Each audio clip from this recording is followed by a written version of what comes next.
This is why, during colonization, or, as I would call it, conquest, they came to our lands and claimed to have discovered them. Because to them, we were savages with nothing of value, unlike them. That's why they called us natives.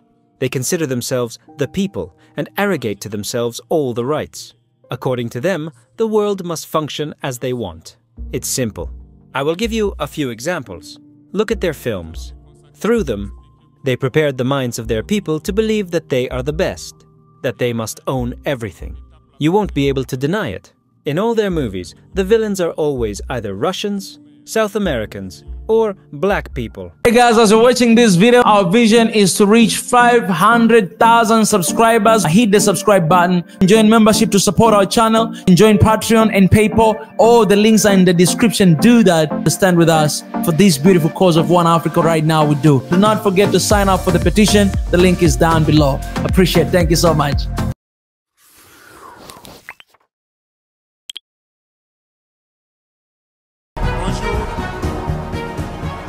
Camarades combattants pour la liberté. Hello, comrades fighting for freedom, sovereignty, and true independence. Hello.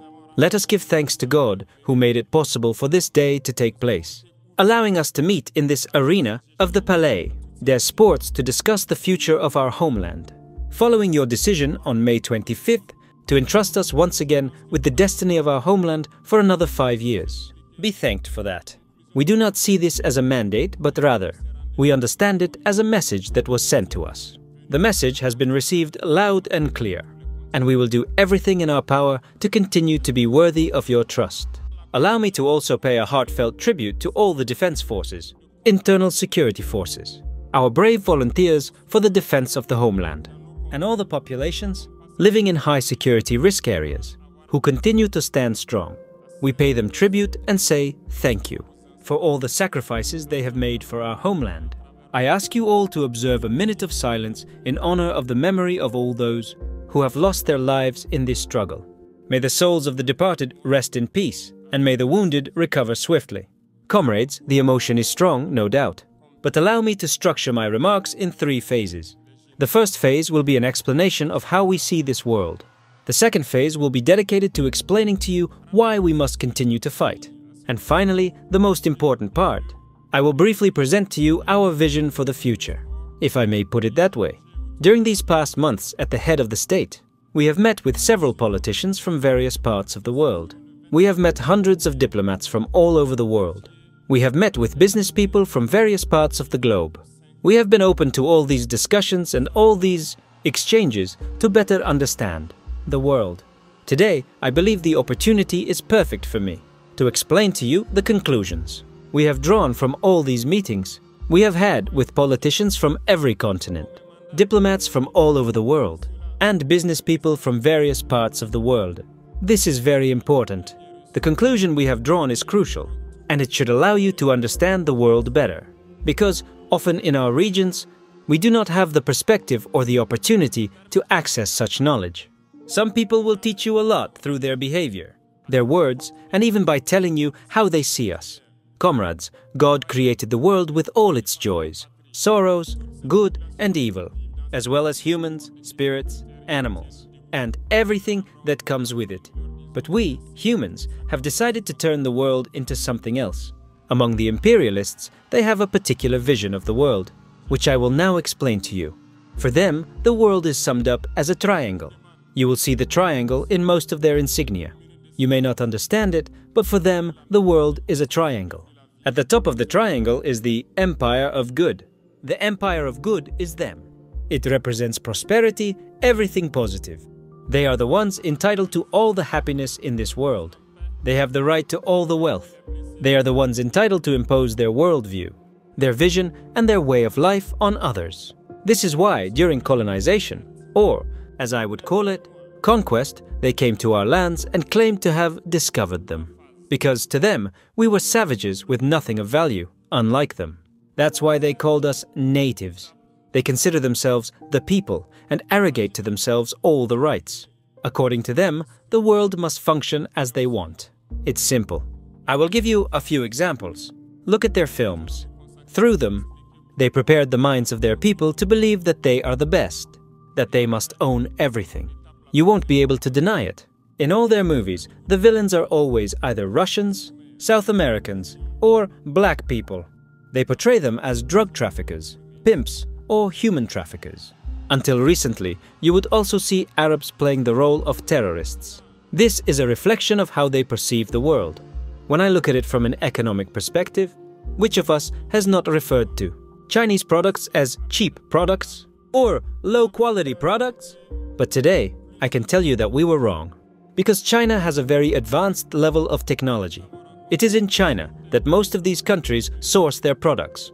They put their own brand names on them and sell them to us as their own property. Look around you. Entrepreneurs in the construction sector cannot deny it. Most of their machinery today comes from China.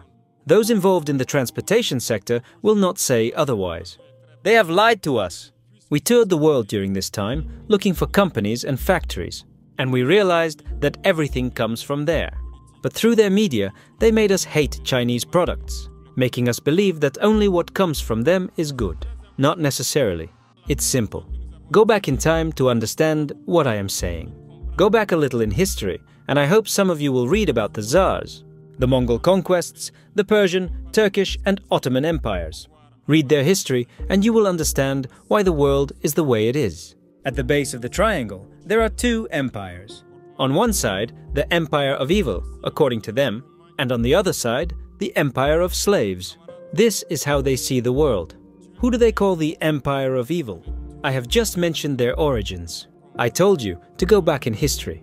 Go and read, and you will understand why they are seen as the Empire of Evil in their eyes.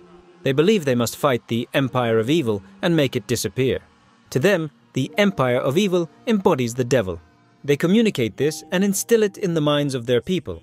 That's why, after World War II, in the 1980s, I will take the case of Russia. All kinds of strategies were used to bring it down, with President Gorbachev in Russia and President Ronald Reagan in the United States. Three main strategies caught our attention. They went to Saudi Arabia and asked them to lower the price of oil from $35 to $70 to collapse the Russian economy. In parallel, the second, don't forget something about their strategies.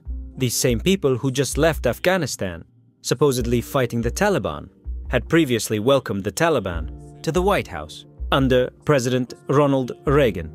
They were armed by the CIA. The famous Stinger surface-to-air missiles were delivered to the Taliban to fight the Russians, and later they pretended to be fighting them. Try to understand the strategy. It was a bluff. The Star Wars SDI, Strategic Defense Initiative project, read about it, and you will understand why they got President Gorbachev to launch the Paulus Project, which ultimately sank Russia. Once Russia collapsed, those who claimed to be part of the Empire of Good began to rejoice. Until a certain team led by Vladimir, Putin came along to try to bring Russia back to the surface. The Empire of Evil, according to them, has suffered a lot. Look at Iran today. It faces every possible sanction. Look at how they label certain people. Through their communication, they can make you hate a people or love a people. They are very skilled in communication, and they use every possible channel to achieve their goals. Look at the wars they provoke. They have invented everything for their own interests. Finally, let's talk about the Empire of Slaves. According to them, it is Africa and some South American peoples. In their minds, as I said earlier, Africa belongs to them. Our lands belong to them. The wealth of Africa is for them. They cannot fathom the idea of Africans emancipating themselves, raising their heads above water and standing up to them. For this reason, they have a fixed image in their minds. They see Africans as easy to manipulate, driven purely by emotion. They believe they will always find an African to fight against his brother. And that has always been the case. Through their communication, they have made you hate your own skin color. In our cultures, and in many cultures, particularly here in Burkina Faso, mourning was symbolized by the color blue. When a woman lost her husband, she wore blue attire during her mourning period. But they came and told us that black symbolizes mourning, the devil, mediocrity, and everything negative. Sadly, we swallowed it whole, and now, when we mourn, we also wear black. This needs to change. Let's wake up. We need to wake up because this is the image they have in mind. They are the Empire of Good. Others are the Empire of Evil. and we are the empire of slaves. This is how imperialists see the world. You must understand this. Now, I will express some frustration towards certain intellectuals who continue to preach for the imperialists. Do they not know this part of history? I'm not making anything up. It has been declassified. You can find everything I have just said in libraries or online using search engines. Have these intellectuals not read it? Are they unaware of the history of this world? Or is it dishonesty or the lure of a few bills that drives them to always advocate for the imperialists? Our intellectuals must be able at all times to preach and raise awareness among our people and the masses, so they can understand where they come from and how they are viewed by the imperialists. Let's take the history of some wars as examples. You all witnessed the Iraq War. A massive lie was invented about the alleged possession of weapons of mass destruction. Some US senators did everything they could to obtain evidence but found none. Remember that several people resigned from the CIA after that war. Evidence was fabricated from all sides with the help of Western secret services. We also recall that Niger was falsely accused at the time. They fabricated a fake contract for the sale of uranium to Iraq. This is the same process they tried to use recently, claiming that Niger was secretly selling uranium to Iran. It's déjà vu. They made the accusation but could not provide evidence. Even the United Nations ultimately found there was no tangible evidence of the presence of weapons of mass destruction. But they had their objective: to destroy Iraq. They destroyed Iraq and created the Islamic State, just as they created the Taliban in the 1980s, armed them, equipped them, and then later pretended to fight them. Understand the game. It has gone on for too long. We need to wake up, understand all of this, become aware of our situation, and fight for our future. All these wars, Iraq, Syria, and Libya, were invented to destabilize the world for their benefit, because no one should be able to match them. This is the same thing we see today in the Sahel, through the terrorism they have imposed on us, because they will always find black people who will get excited and take up arms against their black brothers. This is what we are experiencing. They have never stopped using this model. Unfortunately, many people support them because of a few bills. They sell themselves at a low price to the imperialists and start fighting their own brothers. I wanted to give you this little history of the world, so you can understand how imperialism sees our world. It all boils down to this little triangle. Now, I will move to the second phase, where I will explain why we must fight. Here is a short story from 2015 in Timbuktu. At that time, I was in charge of security for the airport platform. During our patrols, we encountered individuals loitering around. One of them was limping. I explained to him that it was dangerous to loiter near the base because he could get killed. He told me he wanted to be killed. He wanted to die. I tried to understand his story. Some of them were mentally ill, but others were normal people who wanted to die because of terrorism. He explained that when the terrorists entered Timbuktu one day in the evening, they came to his house and tried to rape his wife in front of him. He resisted them. They left, but returned the next day. They dragged him from his home, took him to the public square, and accused him of theft. They cut off his hand and beat him. He returned home. His 16-year-old son was taking care of him. The terrorists returned, raped his wife, abducted his son, and continued to rape his wife for days until she committed suicide. He never found his son again. He prefers to die. That's why he roams around, hoping that one day a guard will shoot him, and it will bring him peace. Others have experienced the same fate. They were taken from their homes because they refused to let the terrorists touch their wives or daughters. The next day, the terrorists would drag them to the public square, beat them until they bled, and then force them to do humiliating tasks. Many families were destroyed in this way. These are criminals, rapists, bandits, and drug traffickers armed to sow misery in our lands. They are not doing it in the name of any religion. Unfortunately, here in Burkina Faso, some villages have allowed themselves to be. Some villages have compromised themselves with these individuals. I speak from experience. In 2022, I went with my unit to a village where the people did not want us to stay. Why? Because they had a good relationship with the terrorists. Those listening know what I'm talking about. Several other units have witnessed this.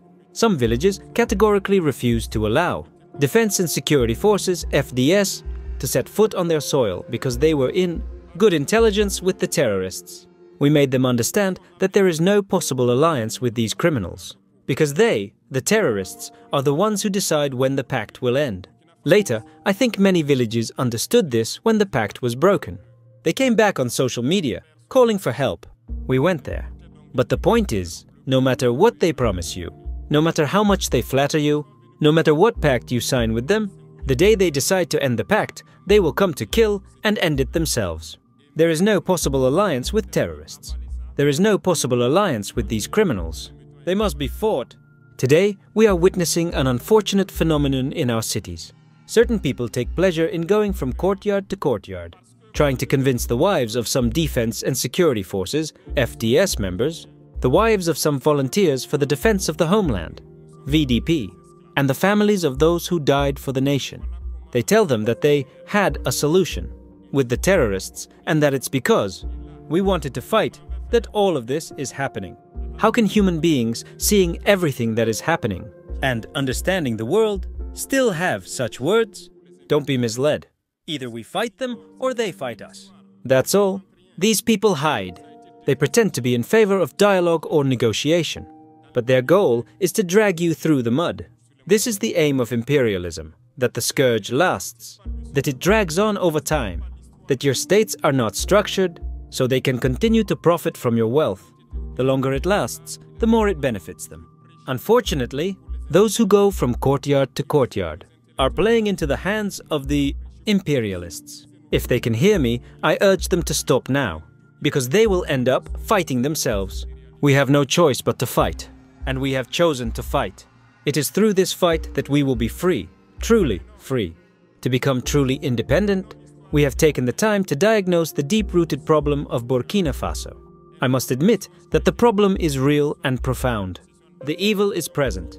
We have diagnosed it, and with each passing day, we discover more about the system. Many knots have been untied, but others remain to be undone. Every day, we uncover certain practices. I can understand, this system has been in place for several decades, and it has become like a gene in our DNA. But we must extract this gene from our DNA in order to build a new Burkina. This is why, in the third phase of my speech, I will provide some guidelines on certain key areas. We will not give specific details of our program, because if our program is known in detail, they will anticipate it. They will place obstacles in our way and prevent us from achieving our objectives. But we can summarize it in a few words. Regarding defense and security, as you have seen, we have chosen to fight.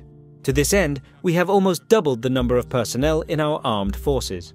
We continue to recruit, and I believe that new recruitment drives have recently been launched for officers and non-commissioned officers. In a few days, a recruitment campaign will be launched for at least 10,000 soldiers. We will continue to strengthen our forces to confront the situation. No matter where you are, despite the recruitment already done, there is still a need for military personnel throughout Burkina Faso. Some villages continue to demand a military presence.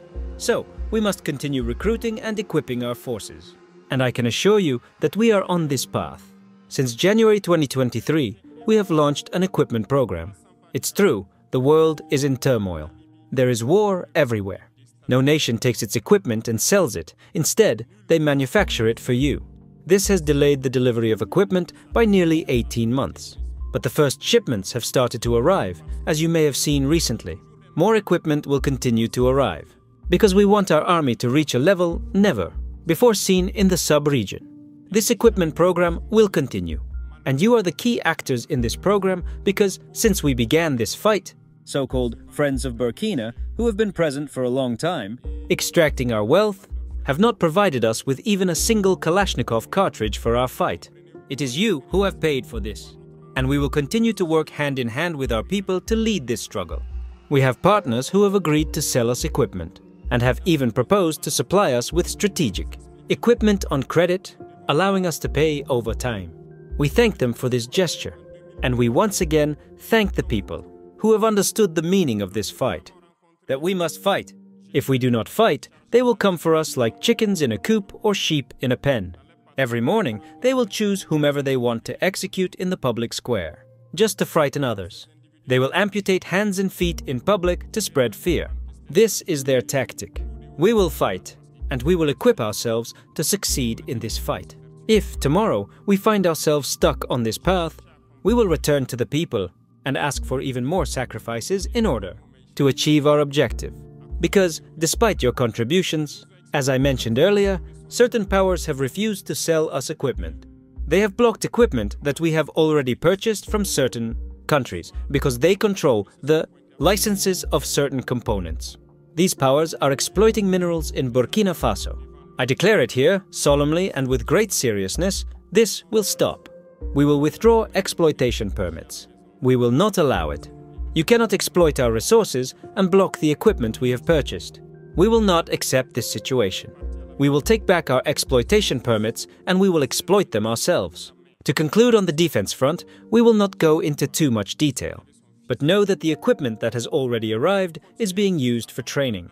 More equipment will come. We have already written down many strategies and we are adapting them based on the enemy's behavior. We will defeat terrorism very soon, both here in Burkina Faso and across the sub-region. Regarding the public service sector, for a long time we spent our time issuing warnings to certain actors. But we have realized that the phenomenon is so deeply rooted. Corruption and poor governance in the various administrations. The lack of ethics persists, and certain bodies have therefore been set up as part of the fight against corruption. Recently, certain decrees have been made regarding whistleblower rewards. The final step will be taken before the end of this month, with a body that will sit in all ministries to self-initiate actions regarding certain dysfunctions and acts of corruption and take action. These bodies will be ready because we also have many hard-working people in the administration who are often kept in the shadows, sidelined, while for a long time the most corrupt and dishonest have been brought to the forefront. They are the ones benefiting from all the privileges. So I tell the workers to be cautious of these individuals who are losing their privileges because they will continue to manipulate you, deceive you and lead you astray. Be very careful of these individuals, as we will not allow an elite to emerge that was programmed to take all the rights in our different administrations. The final body will be put in place by the end of this month, and the real work will begin. You will hear people everywhere saying that we do not respect certain texts or laws, but no law or text matters in this fight when it's for the benefit of the country. So we are going in this direction, and we have adopted a policy in the recruitment process. We are currently conducting a diagnosis to check the presence and assess the needs. It is not excluded that during the year, certain recruitment exams will be launched to increase the staff in some areas. Certainly, there was an initial wave of recruitment exams, but in all sectors, they are taking stock.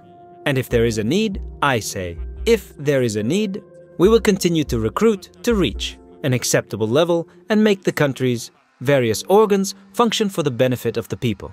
In diplomacy, we have opted for a common diplomacy, where all decisions regarding partners, whether African or international, will be made unanimously within the framework of ECOWAS.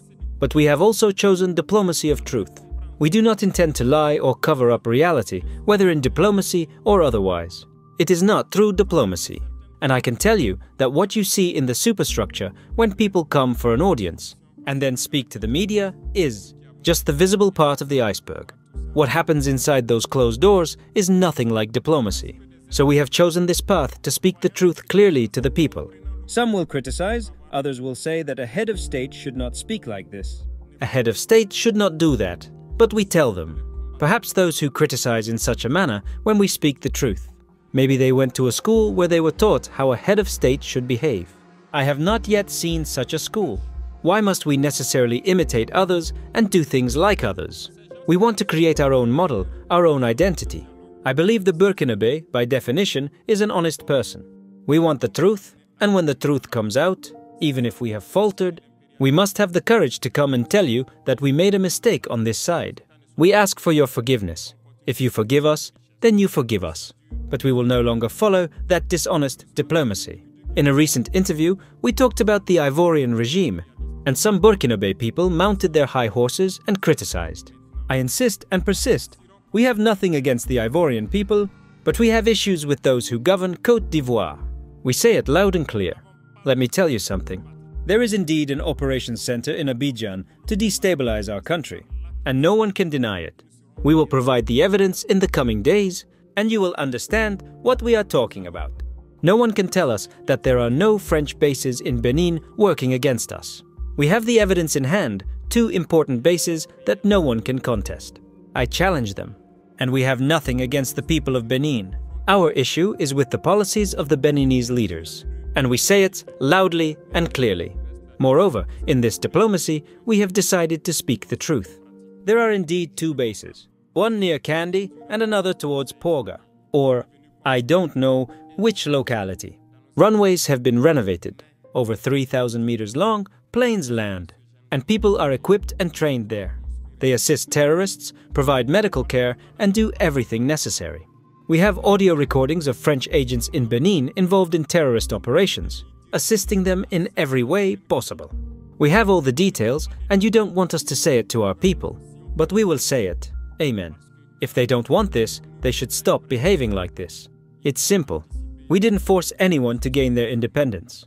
If you choose to remain in your situation, don't turn your countries into military bases, because it is your populations that will suffer afterward.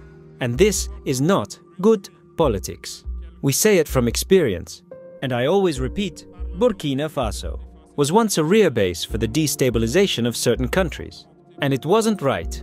Burkina Faso was once a rear base for terrorists. And here is the price we are paying for it. So, to warn the peoples of those countries I mentioned, they should talk to their leaders and stop this policy, because it doesn't serve them well.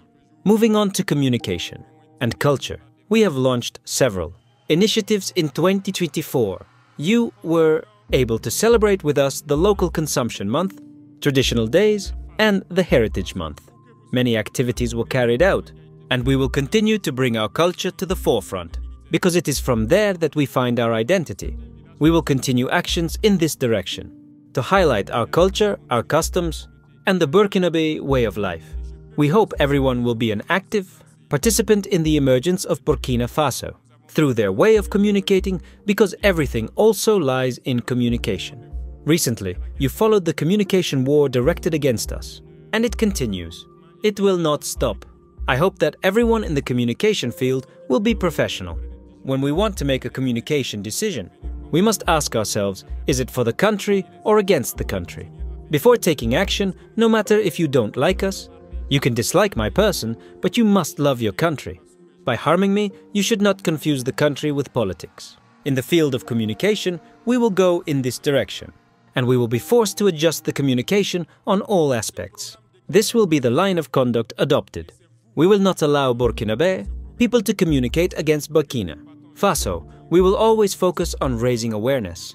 We must sensitize the masses so that people understand why we must fight for what is ours. In agriculture, as you can see, we launched initiatives in 2023, and this year the offensive was launched. It is taking place. More or less well. I would like people to understand that we have decided to allocate a large part of our budget and our time to agriculture, because more than 90% of our population is rural, but for decades they have never felt the interest of the public.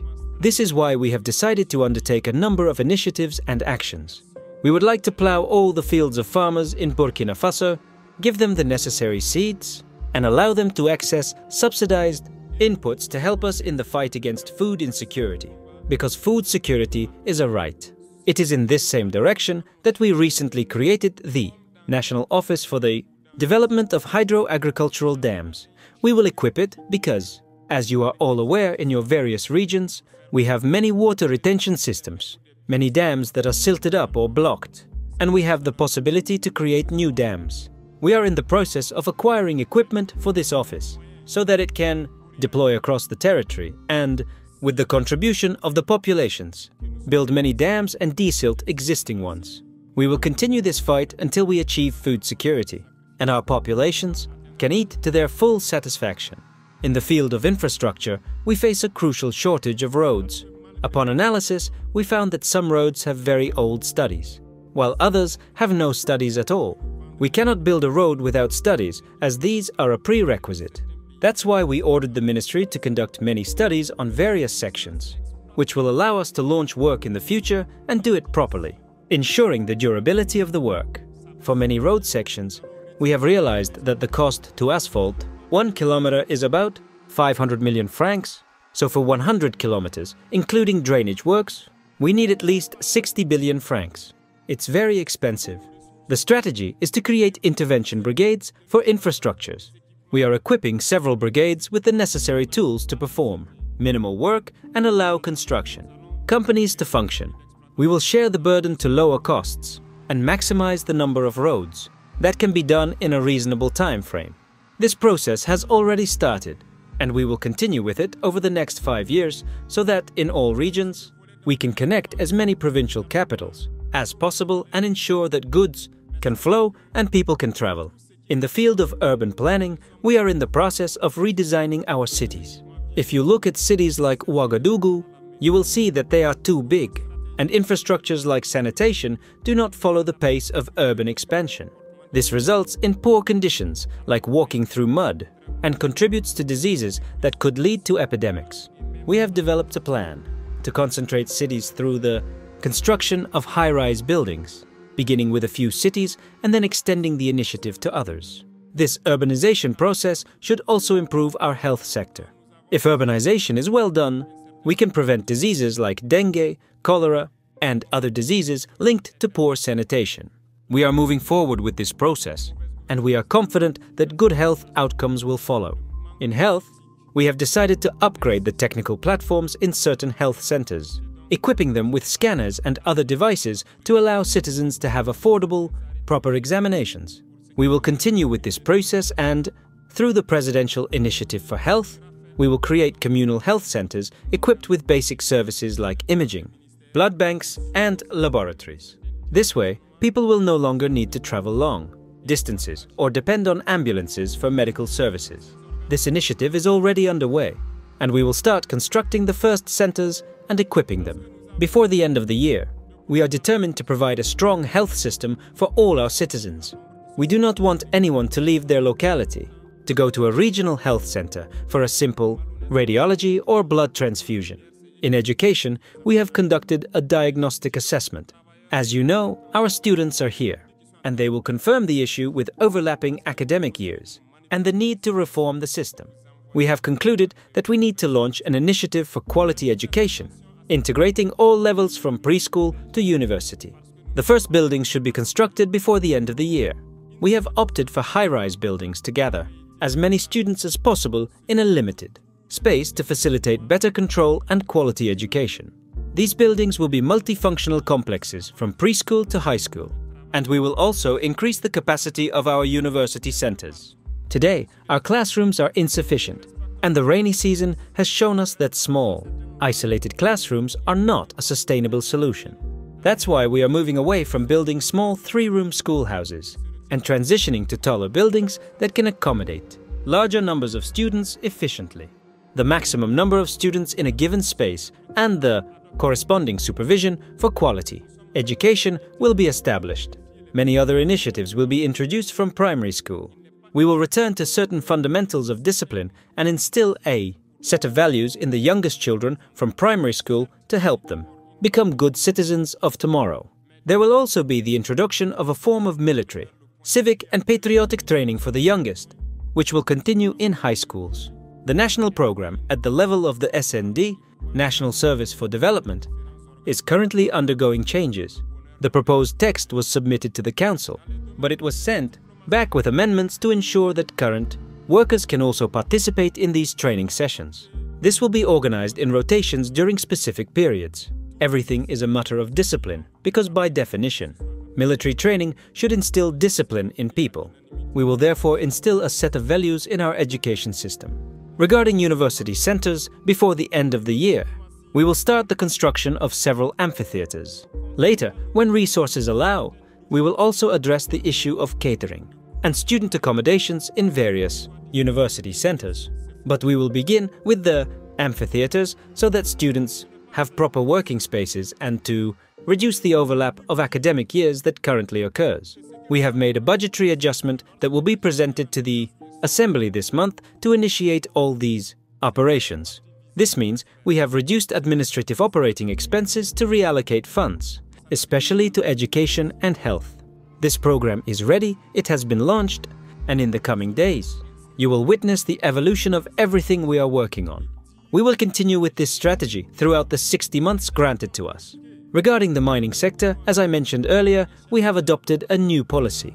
Burkina Faso is rich in various types of minerals, but one mineral, in particular, is no longer a secret to Burkinabe citizens. And I want to salute our brave traditional gold miners who managed to go deep into the earth to extract this resource.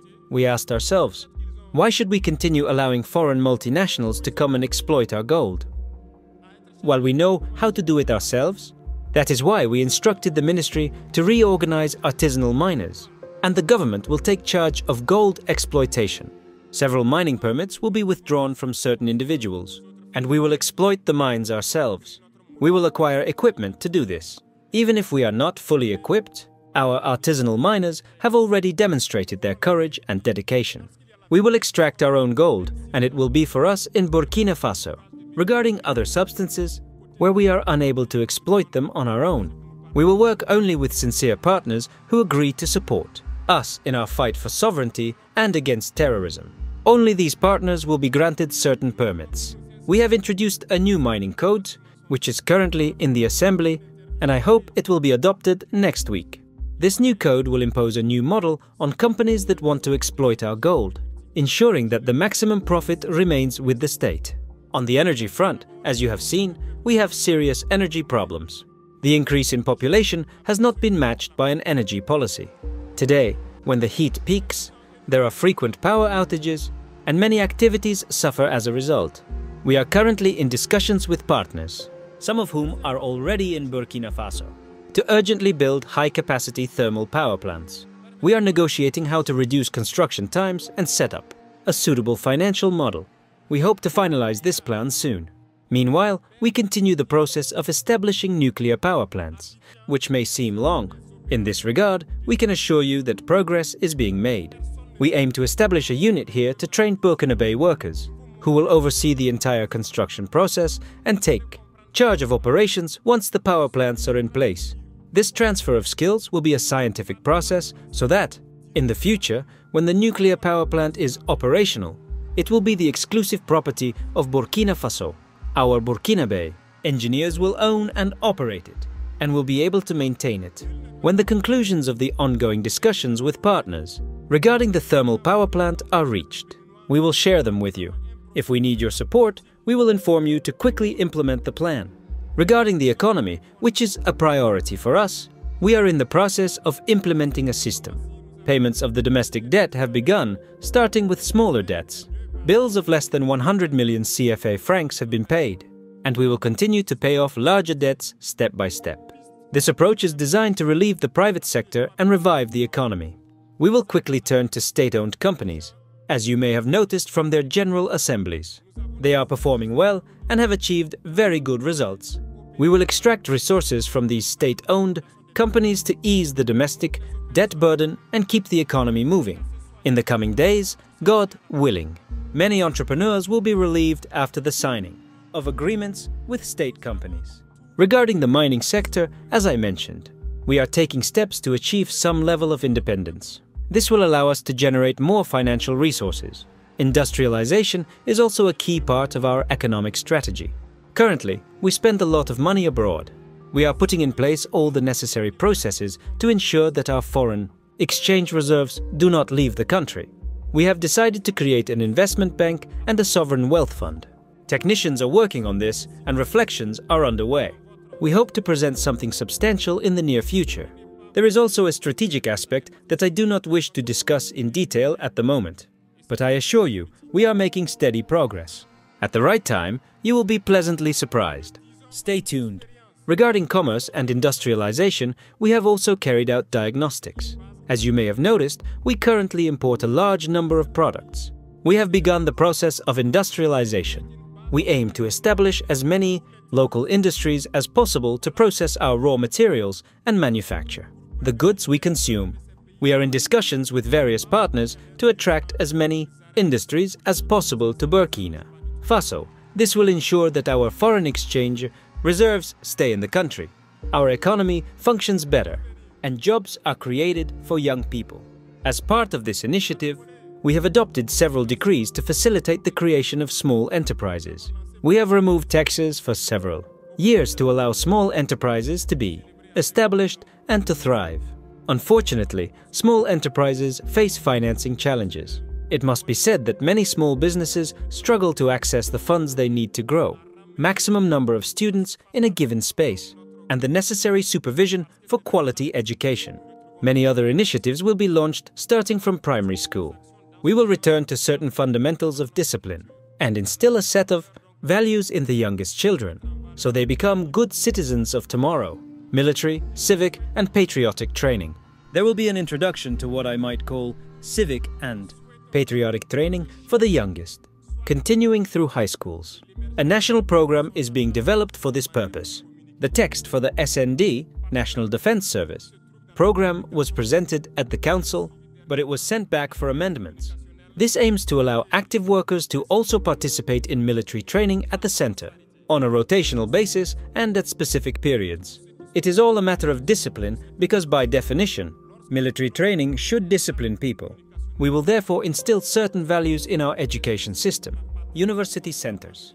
Before the end of the year, we will begin constructing several amphitheaters. Later, when resources allow, we will address the issue of catering and dormitory facilities at the different university centers. However, we will start with amphitheaters to provide proper working spaces and reduce the backlog of overlapping academic years. To achieve this, we have conducted a budgetary review, which will be submitted to the Assembly this month. This will allow us to initiate all these operations. We have reduced the operating expenses of the administration to reallocate funds to education and health. This program is ready and has been launched. In the coming days, you will see the progress, and we will continue this plan throughout the 60 months of our mandate. Mining sector. Burkina Faso is rich in various minerals, but the most well-known is gold. I would like to acknowledge the courage of our artisanal miners who dig deep into the ground to extract this mineral.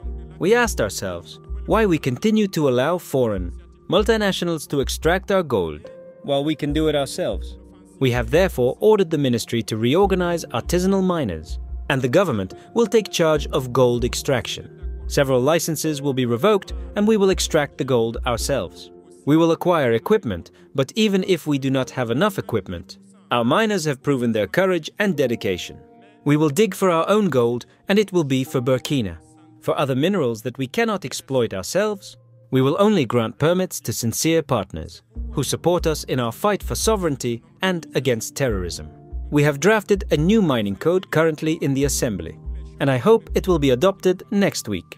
This new model will ensure that the maximum profit stays with the state. Energy sector. We have serious energy problems. Population growth has not been accompanied by an adequate energy policy. During periods of intense heat, there are constant power outages, which affect many activities. We are currently in discussions with partners, some of whom are already in Burkina Faso, to urgently build high-capacity thermal power plants. We aim to reduce the construction time and establish a financial model. Discussions are ongoing and we hope for positive outcomes. While this process is underway, we continue with the longer-term plan for nuclear power plants. We want to establish a training unit to ensure Burkinabe engineers can maintain and operate these facilities. Economic sector.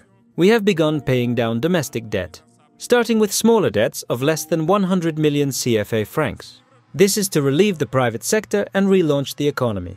We have also worked with state-owned companies, which are performing well, and we plan to use part of their profits to alleviate domestic debt. This approach will help the economy move forward. Regarding the mining sector, as I mentioned earlier, we are working towards self-sufficiency. This will help us increase our financial resources. Industrialization is also a priority since we spend a lot of money on imports. Our goal is to establish industries to process raw materials locally, produce what we consume, and reduce the outflow of foreign currency. Business, banking, and financing. We have encountered challenges in financing small businesses. While we have met with banks and discussed solutions, I am not satisfied with the results. The banking sector has not provided sufficient support for small businesses. Therefore, we are reorganizing our state funds and creating specific funds under the Ministry of Agriculture and the Ministry of Employment. This will allow young entrepreneurs to access loans and develop their businesses. I am also calling on bankers to come forward with proposals. If they fail to do so, we will be forced to implement a plan that may not be to their liking. Commerce and marketplaces. Many people have raised concerns about our marketplaces. There is significant work to be done to rebuild these spaces. The mayor of Ouagadougou has been running awareness campaigns to address informal vendors who have set up on roadsides. We have decided that, for now, only awareness campaigns will be conducted. Our goal is to free up the roads, build proper market spaces, and encourage vendors to use these facilities. I urge the population to support these efforts by avoiding construction around Sonabel power poles, which are dangerous, and by not building on drainage canals. We count on you to achieve this goal: employment, youth, and sports. We are working on reforms. There will be a cabinet reshuffle in a few days, and the ministry structures will be revised. We will create a dedicated ministry for secondary and vocational education. This will ensure that young people can pursue vocational training early, from the 8th grade or 10th grade, and be prepared for self-employment. This approach will reduce the pressure on universities and encourage the professionalization of young people. We aim to train more engineers, as the number of engineers is a key development indicator. To this end, we plan to upgrade the Polytechnic School of Ouagadougou into a polytechnic university. It will offer a wide range of technological courses, and we will recruit more students to study there and increase the number of trained engineers. Currently, many students find themselves in programs like modern literature, philosophy, law, psychology, and history, often because these are the only available options.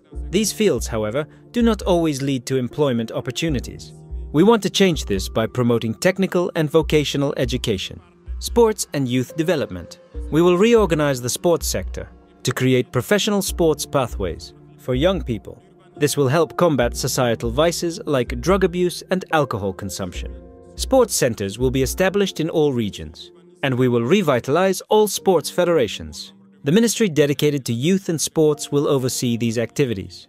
We will set up sports development centers to create pools of talent for future professional athletes. Our goal is to have more Burkinabe athletes representing the nation internationally. We have drafted several new policies for this initiative. Once the cabinet reshuffle is complete, we will implement them and create the necessary spaces. This will require unity and collaboration from all of us. I am counting on all of you at the level of each region in every province to support the development of this sporting discipline. We must encourage sports, identify talents, and help them emerge. Regarding certain aspects of governance, such as digital transition, we will not linger on it for long since it is still a relatively new process. We are engaged in digitization to fight corruption and make many procedures easier for users. This process has already begun, and you can see daily the new applications being created to facilitate a wide range of activities for users, even in the justice sector. For example, judicial records and nationality certificates can now be easily obtained online. We will continue with this process. Moving on to the humanitarian sector, we have given instructions to the Ministry of Women, Gender, Social Cohesion, and Humanitarian Action to prioritize humanitarian efforts. The focus of this first phase is to support people returning to their villages. Imagine people returning to their villages at the beginning or during the rainy season. It is extremely difficult for them to feed themselves. This is why some areas may feel that the ministry is less visible in aspects, like gender issues. We have instructed the ministry to concentrate on humanitarian action, ensuring that returning villagers have the minimum required to survive. Over time, we will address all aspects of social cohesion. Social cohesion can only exist when people have enough to eat. A poor person and a rich person cannot sit at the same table to discuss anything if one of them is hungry. This is why I constantly say to those who speak to us about social cohesion, a hungry person and a person who eats their fill cannot sit at the same table for dialogue. It's impossible. Everyone must have enough to eat. It is in the struggle that cohesion is born. It was through struggle that we achieved unity in the Sahel. It is through struggle that the people of Burkina Faso are now more united than ever. Go and see these returning villages. Many of the people have come from different provinces, sometimes with disagreements. But when they return to their villages, they are more united than ever. Social cohesion is born from struggle. We have also reserved the issue of justice for the end of this discussion to emphasize our vision for this sector. We have a serious problem with this aspect. Reforms have been initiated recently within the Higher Council of the Judiciary. We have seen writings, behaviors, and the actions of certain judicial unions. Some of them have attempted to block everything. But as Amadou Hampâté Bâ said, with or without them, we will move. We have advocated for a fair justice system. We have raised awareness and spoken to many people. But we have realized that there are too many bad apples among them. We cannot understand how, despite all we have said, there continues to be one kind of justice for the poor and another for the rich. This must stop. When we say it, they tell us that we should not speak on such matters. But we will talk about it loud and clear. Look at how, to this day, an ordinary citizen with no knowledge of the law, although it is said that ignorance of the law excuses no one, can be arrested and thrown in prison without trial for a long time. Meanwhile, another person with financial means can hire 2 or 3 lawyers, and their case is handled swiftly, with a trial scheduled quickly. This is unacceptable. There are things and situations that we have deliberately avoided, commenting on out of respect for certain rules and principles. But we will break this taboo because it cannot continue like this. People must change their ways. Many people are still in prison without trial. Soon, we will launch a campaign to ensure that these people are judged. They cannot remain in detention for months without being judged. We cannot continue to pay people to do jobs only to see them fail to fulfill their duties. These practices will end. Unfortunately, I must say it loud and clear, I call on sincere magistrates to step up, distance themselves from certain logics, and take responsibility. There are too many corrupt magistrates hiding behind unions to engage in questionable practices. Up to now, we have respected certain rules and principles. But I want them to know that it is not because they know how to talk that we will remain silent. We know how to talk too. If anyone continues in this logic, we will stand before the people every time to explain why we have rejected certain judicial decisions. If decisions are made that do not serve the interests of the people, but instead seek to protect individuals who harm the nation, we will oppose them. We will not allow those decisions to be enforced. We will explain to the people why we are opposing them. The structure of the Higher Council of the Judiciary has been reformed, and if it hasn't already been installed, it will be very soon. The Council will begin its work, and any magistrate found with compromising files will also be judged. There will be no exceptions. They are aware of this. Injustice is a plague that destroys society. Yes, injustice is a plague that destroys our society. This must be clear. Some will say that we didn't need to say this here, but we did need to say it here. We are putting them on notice, and they will see it in the days to come. It is also a warning to the new members of the Higher Council of the Judiciary. They must take every case seriously. Some people have been forced into corruption. Some economic operators have been scammed or coerced into corruption by certain members of the justice system. We invite these operators to come forward and denounce these individuals. They too will be judged. We want a different kind of justice. We are not doing this for ourselves. We are doing this for the people, the ruling minority and the rural majority, who live in poverty in villages, must not be so far apart in terms of justice. We will not allow such a gap to persist. That is why we left the issue of justice for the end. We want it to be clear that the battle has begun. We will not continue to enrich and pamper these individuals. We will clean up the system. If, following these statements I have made today, some people decide to protest or refuse to work, they are free to do so. But we will take the necessary measures. The country will continue to move forward. Every Burkinabe deserves dignity. Every Burkinabe deserves to live in peace. Justice must be dispensed according to values of fairness. We have seen families destroyed because of small judicial decisions. A simple neighborhood fight, for example, can lead to someone being charged with assault, imprisoned, and their whole family is left to suffer. We have raised the issue of reviewing the penal code, and it is currently being revised. We will change the model of justice. There are many mistakes being made. There are many mistakes that could be resolved without prison sentences. I promise you that within 5 years, we will drastically reduce the number of people in prison. We will increase the number of people working in the fields instead. We will recover our farmlands. On that note, we will not go into too much detail on every subject. We will stop here, as you probably have many questions to ask about what we have just said. We are ready to provide clear, simple, and straightforward answers. Thank you very much. I now give you the floor.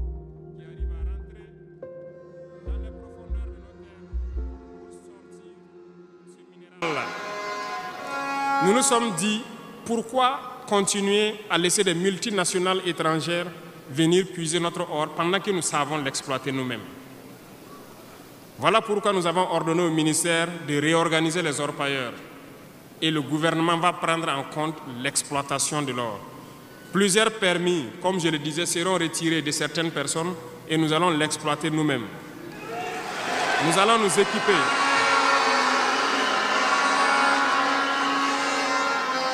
Nous allons nous équiper en machines pour le faire, mais même si nous n'arrivons pas à nous équiper de manière conséquente, nos orpailleurs ont fait leur preuve de courage et d'abnégation. Nous allons creuser nous-mêmes notre or et ça sera pour nous au Burkina ici.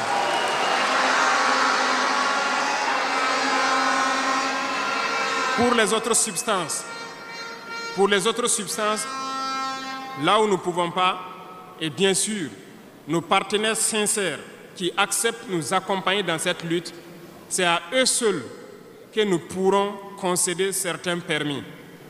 Parce qu'ils ont accepté de nous accompagner dans la lutte pour notre souveraineté, dans la lutte contre le terrorisme.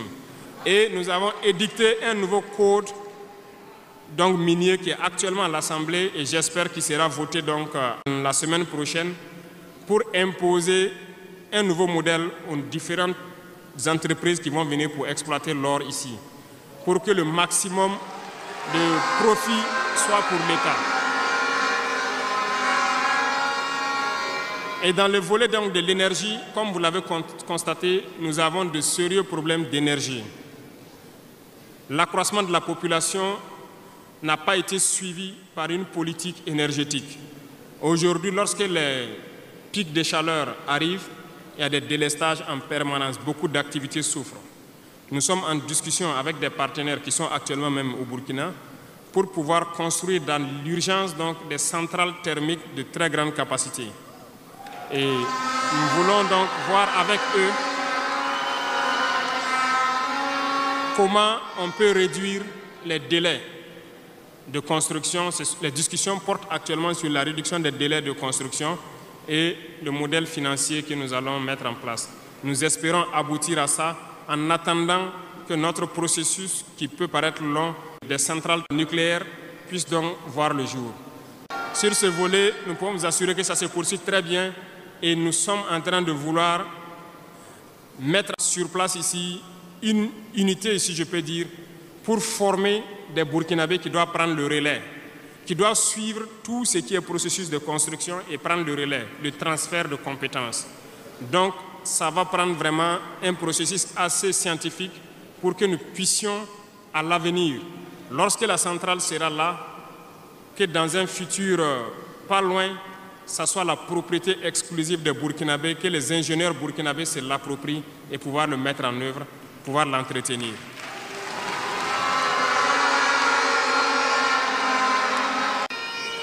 Lorsque les conclusions donc, des discussions qui sont en cours avec les partenaires pour la centrale thermique verront le jour, nous allons vous mettre ça à disposition et si nous avons besoin de vous, nous allons vous le dire pour pouvoir mettre en œuvre rapidement ce plan aussi.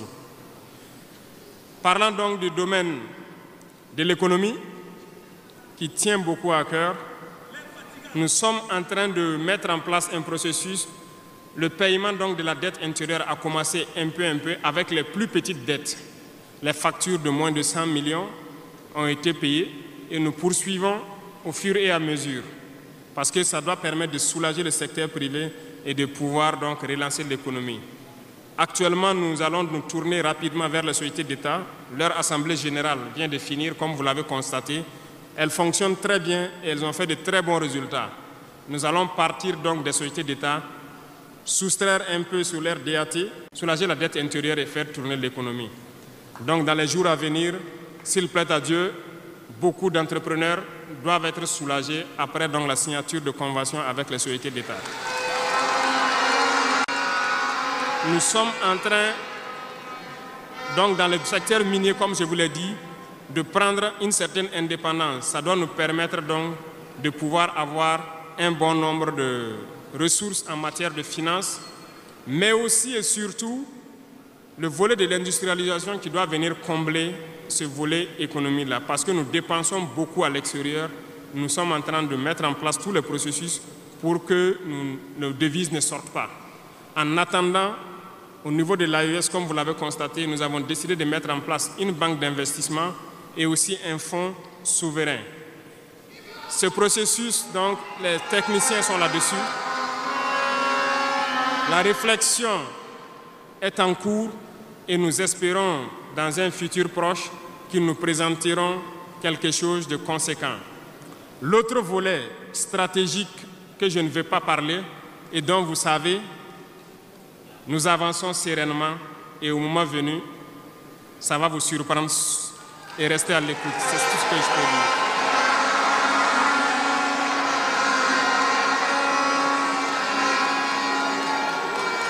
Dans le volet commerce et industrialisation, nous avons aussi posé les diagnostics, comme je vous le disais. Actuellement, comme vous le constatez, nous avons énuméré un bon nombre de produits que nous importons de l'extérieur. Alors, nous sommes en train d'entamer un processus d'industrialisation. Il faut que nous arrivions à mettre le maximum d'industrie sur place pour transformer nos matières premières et pour pouvoir fabriquer ce que nous consommons. Nous sommes dans ce processus et nous discutons avec beaucoup de partenaires pour avoir le maximum d'industrie sur place. Cela va faire en sorte que nos devises ne sortent pas et que l'économie tourne bien et que aussi nous puissions avoir de l'emploi pour les jeunes. C'est dans ce cadre que nous avons pris certains décrets pour faciliter la création des petites entreprises. Nous avons élagué tout ce qui est taxes durant donc un bon nombre d'années pour que les petites entreprises puissent se créer et vivre. Malheureusement, les petites entreprises se retrouvent confrontées aux besoins de financement. Il faut le dire, au niveau des banques, ça s'avère beaucoup compliqué pour qu'on puisse avoir des financements lorsque vous créez votre entreprise. Nous avons rencontré le monde des banquiers et comme je le disais, nous avons échangé, mais je ne suis pas du tout satisfait parce que le retour qui devait être fait pour que nous les accompagnions pour financer les petites entreprises n'est pas satisfaisant. Voilà pourquoi nous sommes en train de réorganiser nos fonds qui étaient disponibles au niveau de l'État. Nous les avons rassemblés en un certain nombre de fonds, tant au niveau de l'agriculture, tant au niveau donc du ministère de l'Emploi, pour pouvoir prochainement ravitailler ces fonds-là et pouvoir permettre aux jeunes qui créent les entreprises d'avoir des crédits et de pouvoir se lancer. Donc, et je profite interpeller donc le monde donc encore des banquiers de revenir avec des propositions parce que nous avons des solutions, mais peut-être pas de bonnes solutions pour eux. Mais il faut qu'ils reviennent un peu pour nous appuyer à pouvoir aider les jeunes à s'en sortir. Le cas échéant,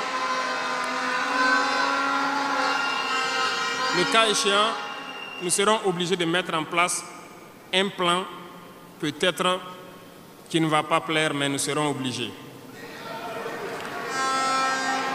Dans le domaine donc du commerce, comme vous l'avez constaté, beaucoup de gens nous ont interpellés au cours de nos tournées sur les marchés hier. Nous avons fait un point de situation. Il y a tellement de travail à faire pour reconstruire ces marchés hier. Donc, aujourd'hui, quand vous prenez à Ouagadougou, le maire fait des séances de sensibilisation un peu partout, concernant donc un certain nombre de commerçants qui se sont installés de manière anarchique au bord des rues, mais j'ai instruit à ce que ce soit des sensibilisations toujours, en attendant que nous dégageons les espaces pour construire des marchés dignes de ce nom et demander aux gens de venir prendre des boutiques dans ces marchés et maintenant pouvoir libérer les rues pour pouvoir agrandir et assainir notre milieu. Et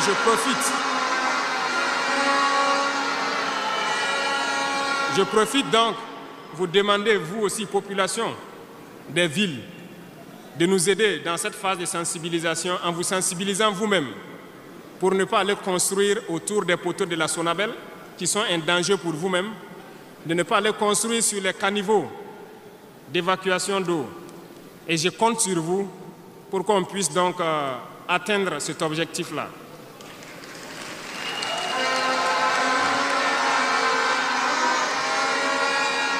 Revenant donc au volet donc de l'emploi, le sport, la jeunesse, nous sommes en train de faire une réforme. Il y aura un remaniement ministériel dans quelques jours où l'architecture des ministères va changer un peu. Nous allons consacrer un ministère entier à la formation secondaire et professionnelle pour que nous n'ayons plus à avoir donc au niveau de l'université ce blocage qui est là actuellement. Nous devons pouvoir professionnaliser beaucoup de jeunes depuis le lycée.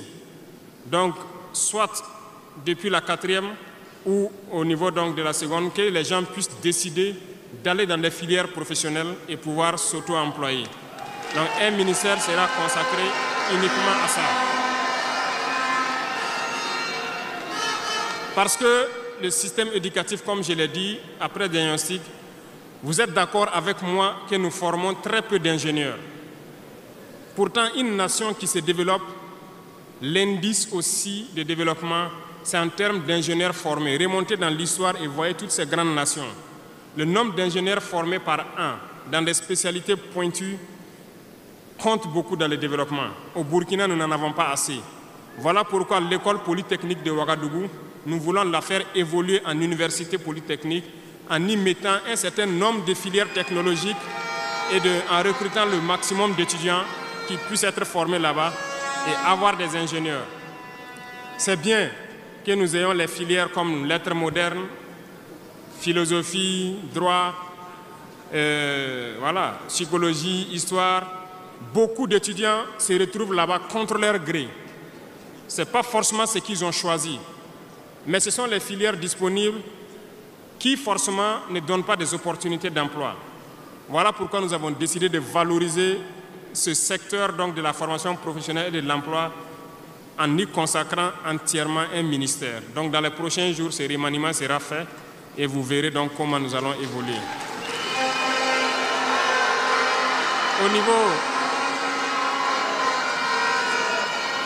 Au niveau du sport, la jeunesse et le sport, nous avons jugé nécessaire qu'il faut reprendre la main. Il faut reprendre la main pour recadrer. Parce que, première chose, le sport permet d'éviter un certain nombre de vices. La drogue, l'alcool, certains vices de la société peuvent être combattus à travers le sport.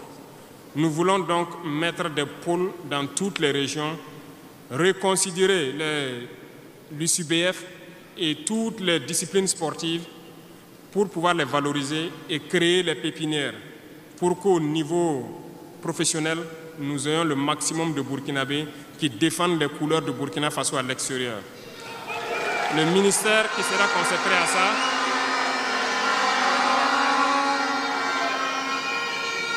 donc, il y a beaucoup déjà de textes qui ont été écrits et nous allons mettre en œuvre cela dès les prochains jours après le remaniement pour créer nous-mêmes ces espaces-là. Cela va demander à ce que nous puissions unir un certain nombre de forces pour y arriver. Et je compte sur vous, au niveau de chaque région, de chaque province, de pouvoir avoir donc cette discipline sportive-là et de s'encourager à faire le sport, à pouvoir permettre d'identifier les talents et de les faire émerger. Donc, certains volets de la gouvernance, tels que la transition digitale, nous n'allons pas nous évertuer là-dessus parce que c'est un processus un peu nouveau. Nous sommes dans la dématérialisation pour pouvoir lutter contre la corruption et aussi faciliter beaucoup de choses aux usagers. Le processus a déjà été lancé et vous voyez tous les jours les applications qui sont créées qui nous permettent donc de pouvoir faire un bon nombre faciliter un bon nombre d'activités au niveau des usagers. Même au niveau de la justice, vous avez pu voir que les casiers judiciaires et les certificats de nationalité aujourd'hui peuvent s'obtenir facilement en ligne. Donc nous allons continuer dans ce processus également.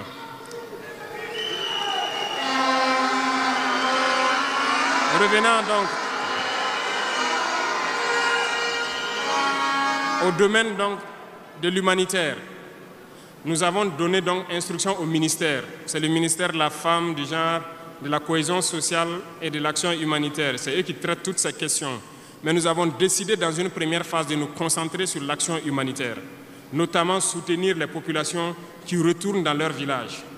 Aujourd'hui, imaginez des populations qui retournent dans leur village en début de saison ou pendant la saison pluvieuse.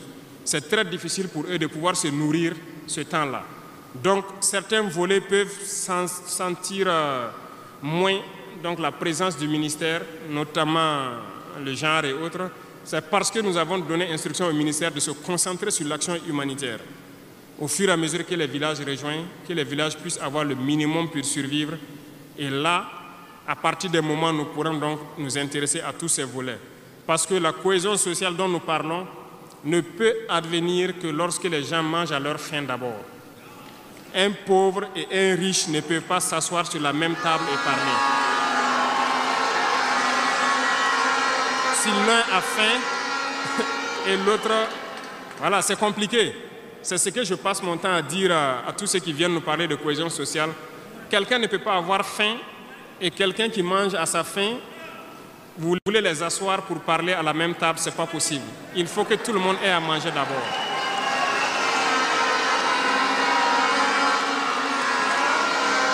Voilà pourquoi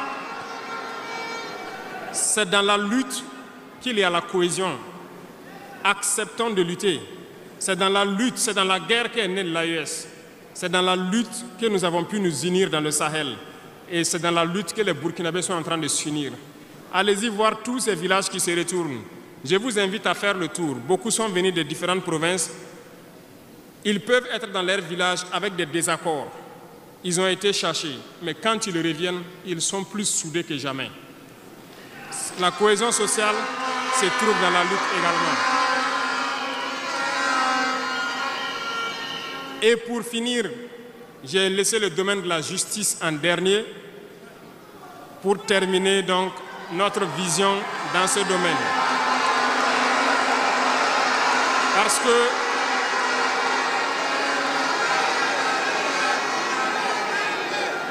Parce que nous avons un sérieux problème dans ce volet. Nous avons entamé des réformes il n'y a pas longtemps au niveau du Conseil supérieur de la magistrature. Nous avons vu des écrits, nous avons vu des comportements de certains syndicats du monde de la justice. Très bien, certains ont tenté de boycotter tout ce qu'ils peuvent, mais comme le disait Diop, avec ou sans eux, nous allons avancer.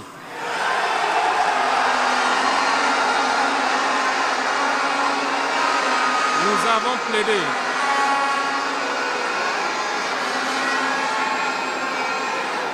Nous avons plaidé pour une justice juste, si on peut le dire. Nous avons sensibilisé beaucoup les gens, mais nous nous sommes rendus compte qu'il y a beaucoup de brebis galeuses dans leur rang, malheureusement. Nous ne pouvons pas comprendre que, malgré tout ce que nous disons, il y a une justice pour le pauvre et une justice pour les riches. Ça ne peut pas continuer. Lorsqu'on le dit, ils disent que nous ne devons pas parler de ça. Nous allons parler de ça et bien même. Parce que, remarquez jusqu'au jour d'aujourd'hui, lorsqu'un citoyen lambda, qui ignore la loi d'ailleurs, même si on dit nul n'est censé ignorer la loi, un citoyen lambda a un problème en justice, on peut l'attraper, le mettre en prison sans jugement pendant longtemps d'abord. Mais lorsque un autre citoyen a un problème en justice, pour peu qu'il puisse mobiliser 1, 2, 3 avocats, son dossier est rapidement pris en compte, jugé rapidement, pendant que le pauvre, lui, il croupit d'abord en prison. On ne peut pas accepter ça.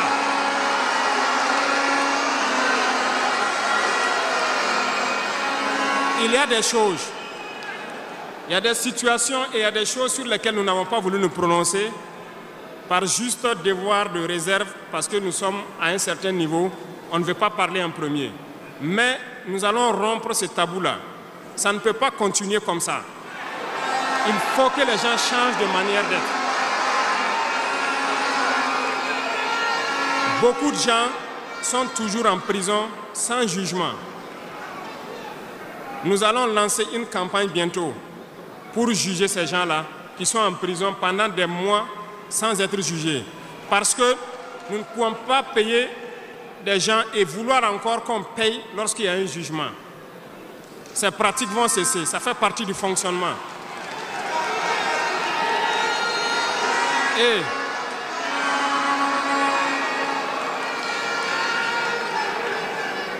malheureusement, je le dis haut et fort, et j'invite donc les magistrats qui sont sincères là, voilà, à donner le ton aussi et à quitter dans une certaine logique. Parce qu'il y a beaucoup de brebis galeuses dans leur rang. Il y a des magistrats corrompus qui se cachent derrière des syndicats pour poser un certain nombre d'actes.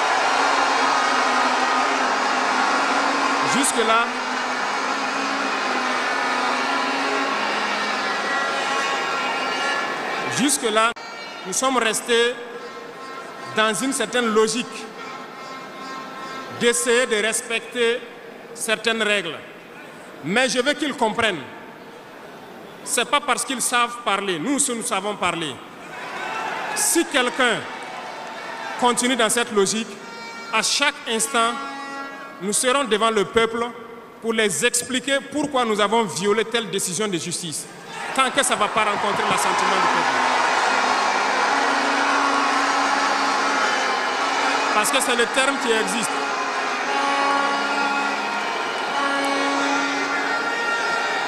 La patrie d'abord, la patrie avant tout. Si une mauvaise décision est prise, soi-disant pour protéger certains individus qui nuisent à la patrie, nous allons nous opposer.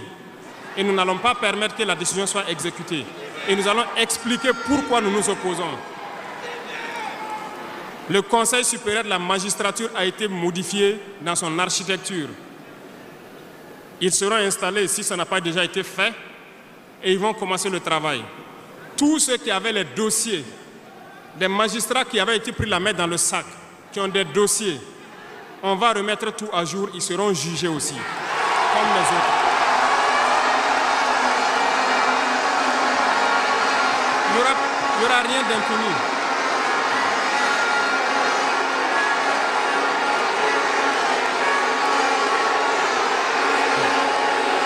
Ils sont au courant.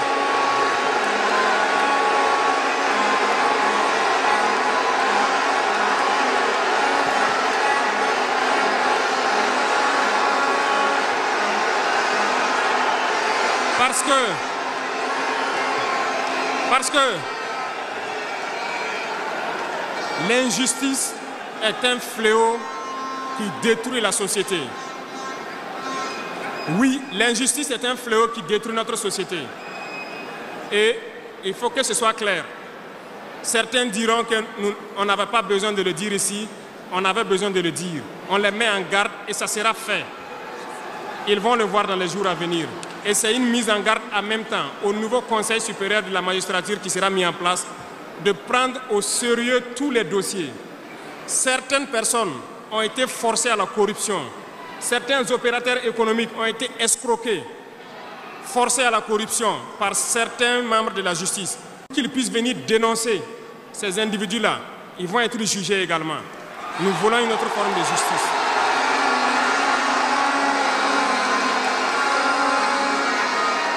Nous ne le faisons pas pour nous-mêmes. Nous ne le faisons pas pour nous-mêmes, mais nous le faisons pour la masse.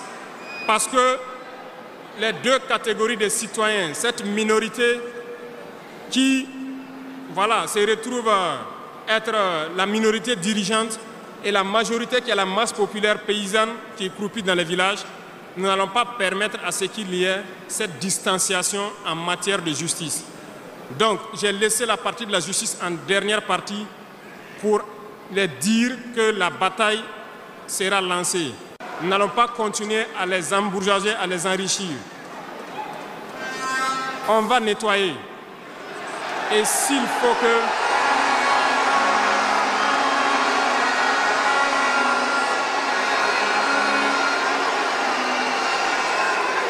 Et si à partir de ces propos que je tiens aujourd'hui, certains décident de faire des mouvements d'humeur ou de ne pas travailler, ils sont libres. Nous prendrons les mesures qui sied.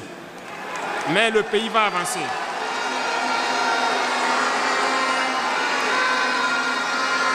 Tout Burkinabé a besoin de dignité. Tout Burkinabé a besoin de vivre en paix. Et la justice doit se donner en tenant compte de certaines valeurs.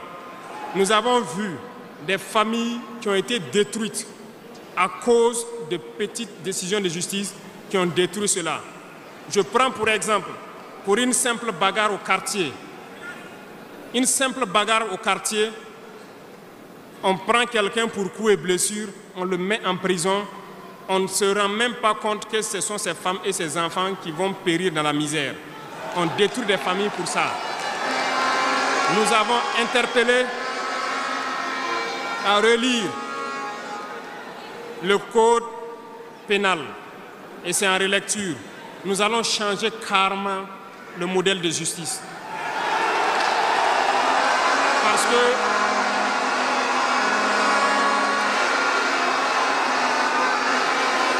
nous l'avons dit et nous le prêchons. Il y a plein de fautes. Il y a plein de fautes qui peuvent trouver un solutionnement sans être forcément la prison.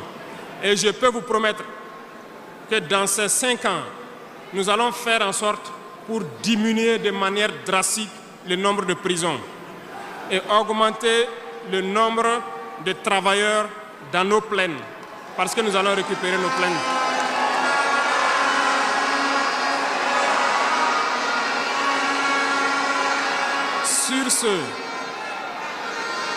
Sur ce, nous n'allons pas donc nous détailler sur tous les aspects. Nous allons nous arrêter là parce que vous avez beaucoup de questions sûrement à poser sur ce que nous venons de dire et nous allons vous apporter les réponses claires, simples et limpides. Merci beaucoup et je vous laisse la parole.